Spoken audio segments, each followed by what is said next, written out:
কিন্তু কেমন ছিলেন দেখতে তারা ছোটবেলায়?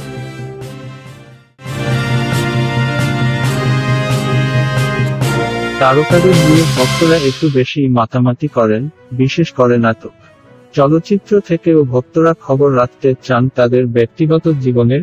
সেই জীবনের শুরুতে কিন্তু তারকারা তারকা ছিলেন না, ছিলেন একজন সাধারণ মানুষ। ছোট্টবেলার সেই ফুটে ফুটে শিশুটি যে একদিন বড় হয়ে তারকা হবে তা হয়তো কারই জানা ছিল না, কিন্তু হয়েছেন তারা তারকা। কোটি ভক্তের মন রাঙিয়ে দিয়ে তারা পেয়েছেন সেই কাঙ্ক্ষিত তারকা মুক্তি। কিন্তু কেমন ছিলেন দেখতে তারা ছোটবেলায়?